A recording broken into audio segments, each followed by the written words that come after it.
पितामह का अपमान किया उसके लिए, जिसने अपना कवच और कुंडल उन पांडवों को दान में दे दिया। मेरा कवच, मेरा कौशल, मेरी प्रतिभा नहीं, वो केवल एक ढाल थी।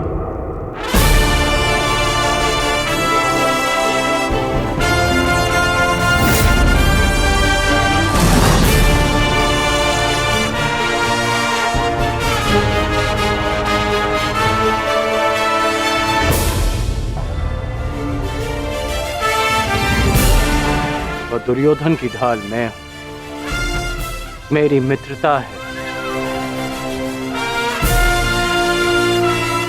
और ये मित्रता मेरे लिए मेरे प्राणों से भी अधिक महत्वपूर्ण है। मैंने सदैव अपने मित्र के प्रति अपनी निष्ठा सिद्ध की है और आज भी मैं ऐसा ही करूंगा।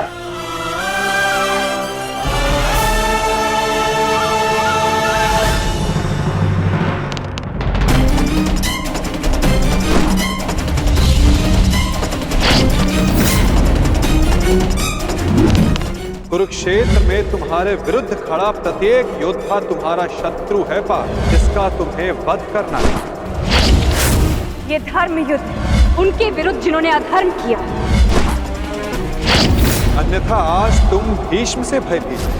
भूल गए लक्षाग्रह, कल तुम कर्ण से हो। भूल गए वो द्यूत सभा।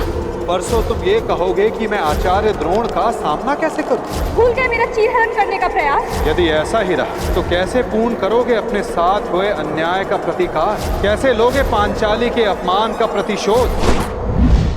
कुरुक्षेत्र में उनके विरुद्ध जिन्होंने अधर्म का प्रतिशोध।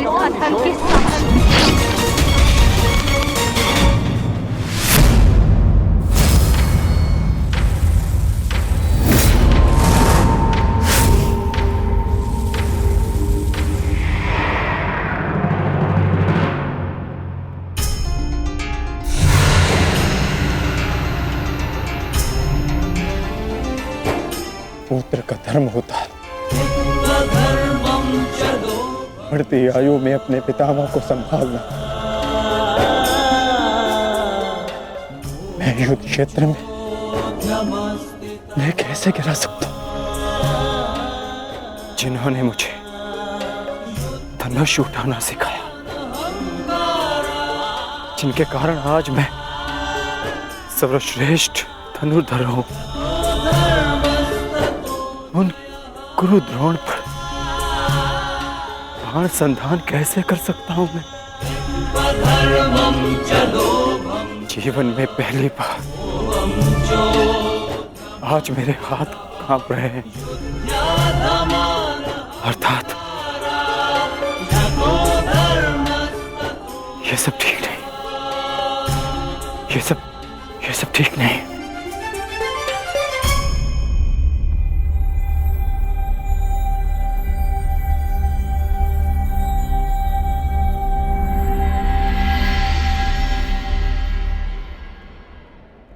क्या हुआ पार्थ?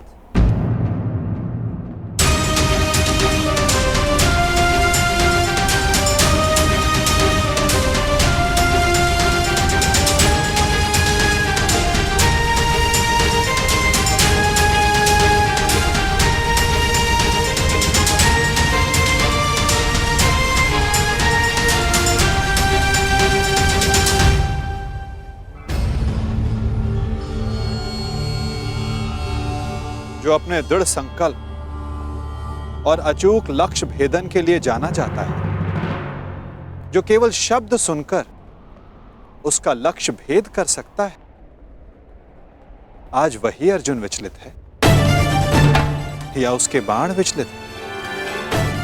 पार्थ, कुछ कहना चाहते हो? यदि तुम्हारे मन में कोई संदेह, कोई संकोच है तो उसे अपने सखा से बांट सकते हो। नहीं माधव, ऐसा कुछ नहीं है। आज कुछ अधिक ही थक गया हूं मैं, कदाचित इसीलिए। बड़ी विचित्र बात है, जो अर्जुन इतने वर्षों की कठिन तपस्या में नहीं थका, जो 12 साल के वनवास में और 1 साल के अज्ञातवास में नहीं थका, वो आज केवल 1 दिन में थक गया।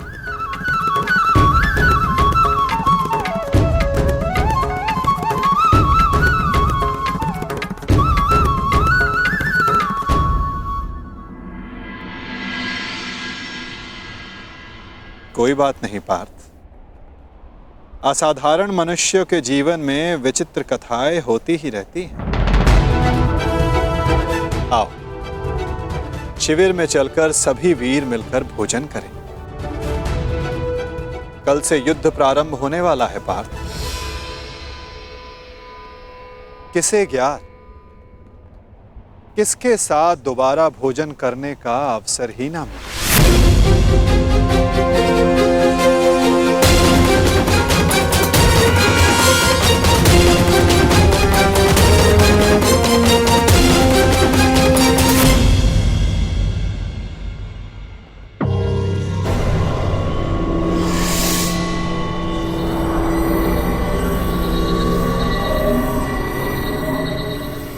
हम सबको यहाँ पे क्यों बुलाया गया है मामा श्री? क्या? मुझे तो लगा कि तुमने हम सबको यहाँ एकत्रित होने का आदेश दिया है।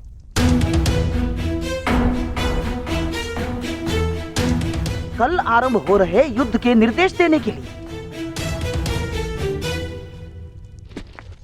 मैंने आप सबको यहाँ बुलाया है।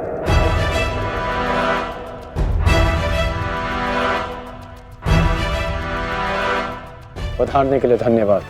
परंतु तुमने हमें यहाँ क्यों आमंत्रित किया है कर्ण? बताता हूं मित्र, पहले सभा पूर्ण हो जाए।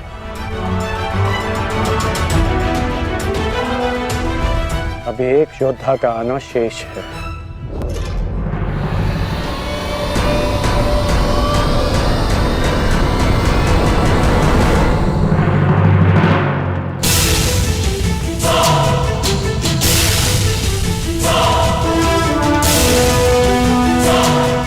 इससे पूर्व कि किसी के भी मन में कोई विचार उत्पन्न हो, मैं बता देना चाहता हूं कि मेरे यहाँ आने का कोई उद्देश्य नहीं।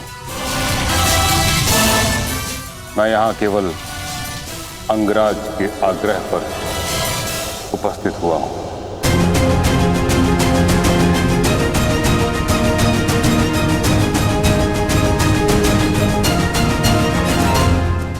कर्ण, मैं जानना चाहता हूं इस सभा को बुलाने का उद्देश्य क्या है मित्र?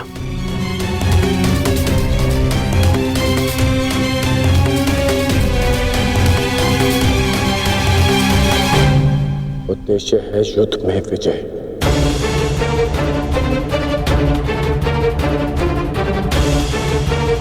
तुम अपने मित्र मुंह में आकर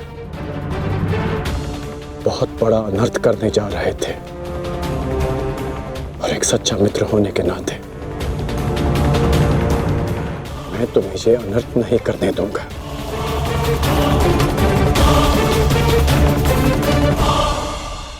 मैं राधेकर्ण आप सबके समक्ष एक प्रस्ताव रखता हूं कि गंगा पुत्र महामहिम भीष्म को फिर से कौरव सेना का सेनापति नियुक्त किया जाए।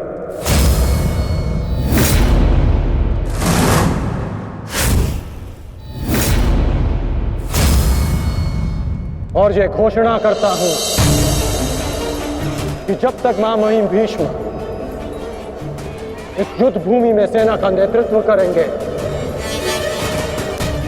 ये राधेकर्ण युद्ध भूमि में नहीं आएगा।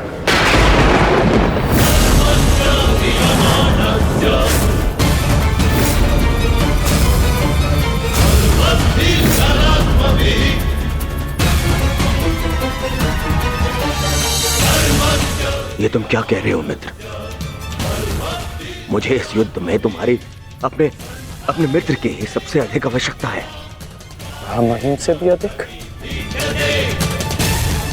नहीं मित्र, तुम भूल कर रहे हो।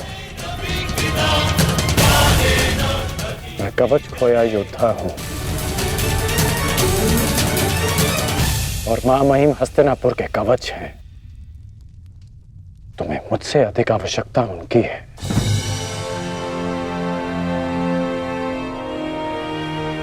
मैं स्वीकार करता हूं कि कौरव सेना का नेतृत्व करने में मां महिम से अधिक सक्षम कोई नहीं।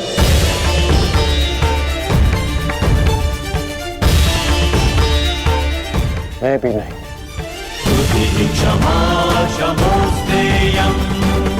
मुझ में योग्यता है, परंतु मां महिम अपने विवेक, धर्म और शौर्य के लिए जाने जाते हैं और इनके विवेक का मैं भी सम्मान करता हूं।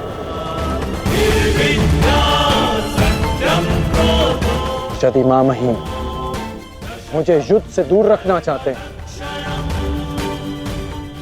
तो अवश्य इसके पीछे कोई महत्वपूर्ण कारण होगा जिसमें सबका हित होगा।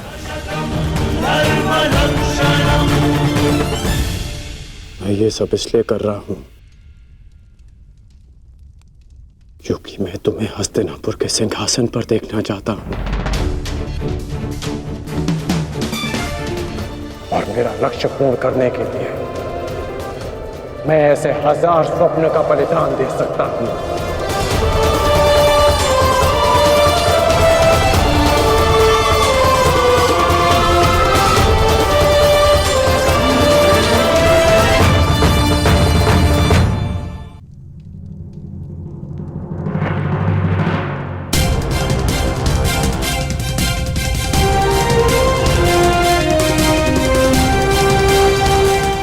आपके बिना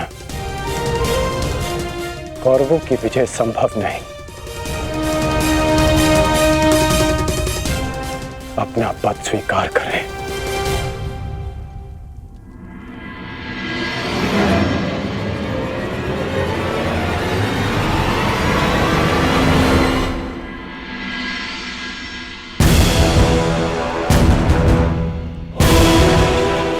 हर हर महादेव, हर हर महादेव, हर हर महादेव।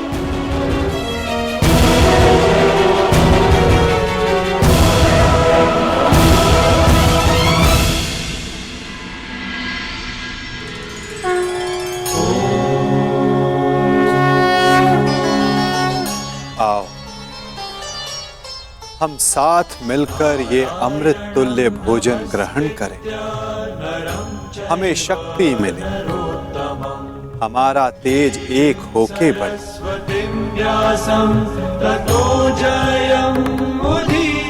हमारा ज्ञान बढ़े, हमारे मध्य कोई विष न फैले, फैले तो केवल हमारा यश।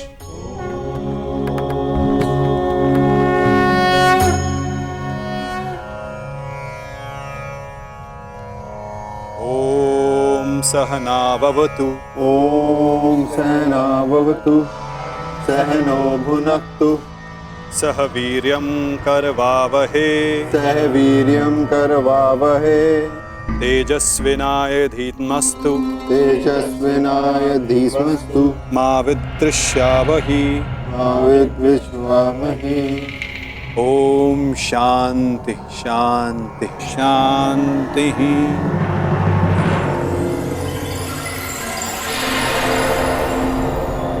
आओ भोजन प्रारंभ करें।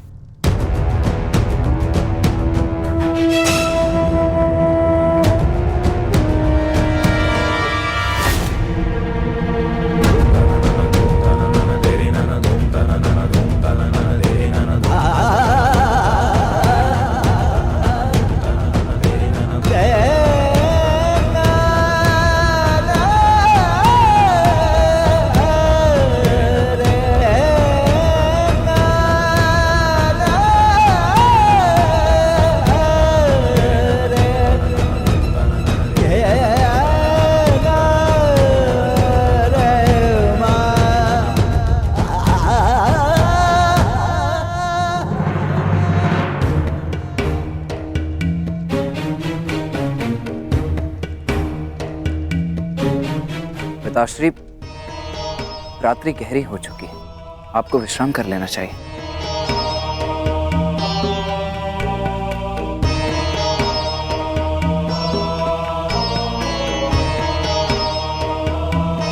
विश्राम की आवश्यकता तो तुम्हें है पुत्र।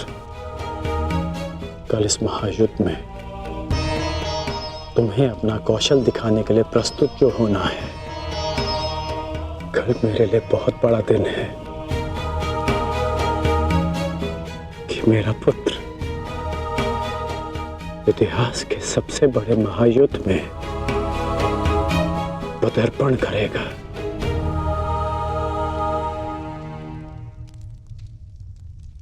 मुझे गर्व है तुम पर।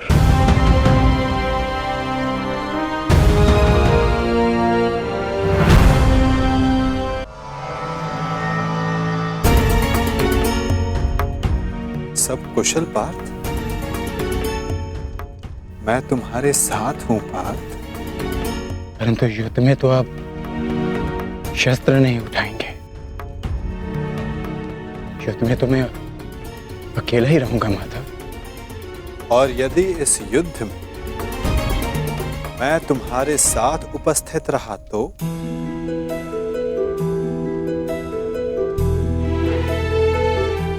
मुझसे अधिक भाग्यवान इस संसार में और कोई नहीं होगा।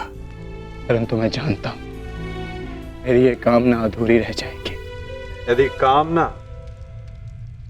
पूर्ण बल से की जाए तो वो अवश्य पूर्ण होती है पार्थ।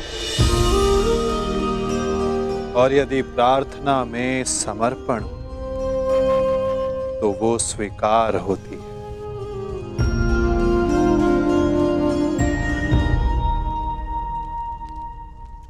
मैं आप सबके समक्ष एक घोषणा करना चाहता हूं। मैंने प्रण लिया है कि इस युद्ध में शस्त्र नहीं उठाऊंगा, परंतु बिना शस्त्र उठाए भी मैं इस युद्ध में सहायक रहूंगा। मैं वासुदेव कृष्ण ये घोषणा करता हूं कि इस महायुद्ध में मैं उस योद्धा का मार्गदर्शन करूंगा जिसे इस युद्ध की दिशा निर्धारित करनी है। ये युद्ध एक यात्रा है और इस युद्ध की यात्रा में मैं अर्जुन का सहयात्री बनूंगा।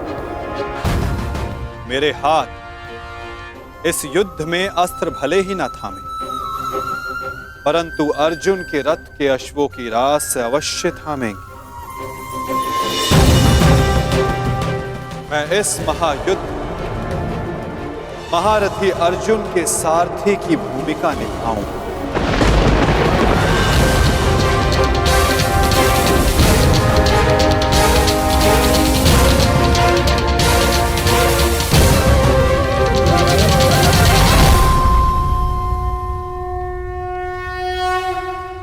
नहीं माधव, मैं रथी बनकर आपको आदेश दूं, यह संभव नहीं।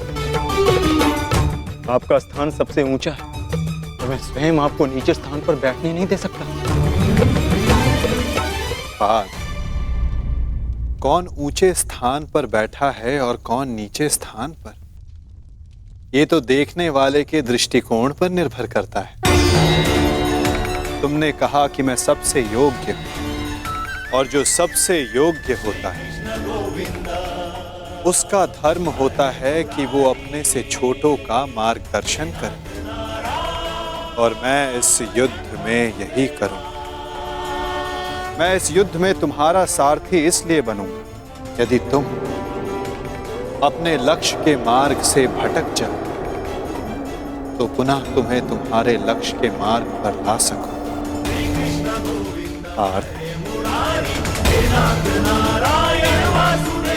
मुझ पर विश्वास है ना? निष्ठा है माधव।